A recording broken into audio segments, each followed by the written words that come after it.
បេក្ខជនភ្នាក់ងារគណៈបកភ្លើងទៀនចំនួន16រូបឃុំចម្ពោះព្រឹកនៃស្រុកសាមគ្គីមុនីជ័យខេត្តកំពង់ស្ពឺសូមប្រកាសផ្ដាច់ខ្លួនចេញពីបកប្រឆាំងសូមចូលរួមជីវភាពនយោបាយជាមួយគណៈបកប្រជាជនកម្ពុជា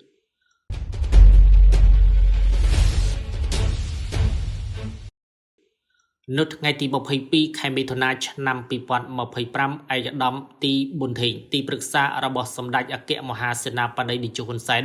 ប្រធានគណៈបកប្រជាជនកម្ពុជានិងជាប្រធានចលនាកសាងសមាជិកបកមូលដ្ឋានខេត្តកំពង់ស្ពឺបានដឹកនាំសមាជិកក្រុមការងារទាំងអស់ចុះជួបជាមួយសមាជិកនិងថ្នាក់ដឹកនាំគណៈបកនយោបាយនិងក្រុមប្រឆាំងមកពីទីភ្នាក់ងារបេក្ខជនភ្នាក់ងារគណៈបកភ្លើងទៀនចំនួន16រូបឃុំចម្ពោះព្រឹកស្រុកសាមគ្គីមុនីជ័យខេត្តកំពង់ស្ពឺសូមប្រកាសផ្ដាច់ខ្លួនចេញពីបកប្រឆាំងសូមចូលរួមជីវភាពនយោបាយជាមួយគណៈបកប្រជាជនកម្ពុជានៅក្នុងឱកាសកម្មវិធីនោះឯកឧត្តមទីប៊ុនធេងបានមានប្រសាសន៍ថា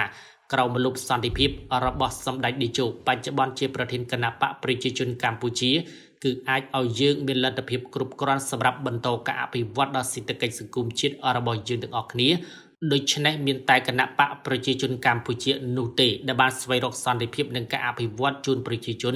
ហើយបាននាំមកនូវប្រសាសន៍ផ្ដាំផ្ញើសុខទុក្ខនិងសេចក្តីនឹករលឹកពីសម្ដេចអគ្គមហាសេនាបតីតេជោហ៊ុនសែនប្រធានគណៈបកប្រជាជនកម្ពុជានិងជាប្រធានប្រសិទ្ធិនៃព្រះរាជាណាចក្រកម្ពុជាជូនដល់បងប្អូនប្រជាពលរដ្ឋទាំងអស់ដោយក្តីនឹករលឹកដែលជានិច្ចកាលសម្ដេចតែងតែយកចិត្តទុកដាក់កិត្តគូចំពោះសុខទុក្ខប្រជាពលរដ្ឋគ្រប់រូបមិនប្រកាន់វណ្ណៈពណ៌សម្បុរជំនឿសាសនាឬនិន្នាការនយោបាយណាមួយឡើយនិងមានមតិសម្លេងសម្ដាល់ទទួលស្វាគមន៍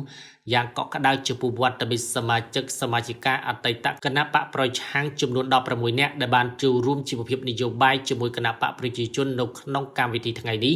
ដោយស្ម័គ្រចិត្តមិនមានការបង្ខំឬទិញដូរឡើយដោយសារពួកយើងខ្ញុំទាំងអស់គ្នាឈប់ជឿលើមេដឹកនាំបកប្រឆាំងនិងឈប់ចាញ់ល្បិចកលនយោបាយបោកប្រាស់ជនក្បត់ជាតិសំរងស៊ី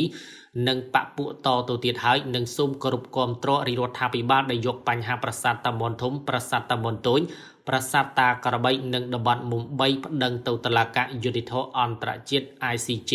ជាមោទនភាពរបស់កម្ពុជាឯកឧត្តមទីប៊ុនធេងក៏បានណែនាំឲ្យសមាជិកថ្មីត្រូវខិតខំចូលរួមថែរក្សាសុខសន្តិភាពដែលសម្ដេចតេជោហ៊ុនសែនបានខិតខំស្វែងរកយ៉ាងលំបាកទោះជាស្ថិតនៅក្នុងតម្លៃណាមួយក៏ដោយនឹងធ្វើយ៉ាងណាខិតខំធ្វើឲ្យបកប្រជាជនកម្ពុជាឲ្យបានរឹងមាំតាមរយៈការខិតខំសាមគ្គីគ្នានិងត្រូវគោរពសិទ្ធិរបស់សមាជិកបក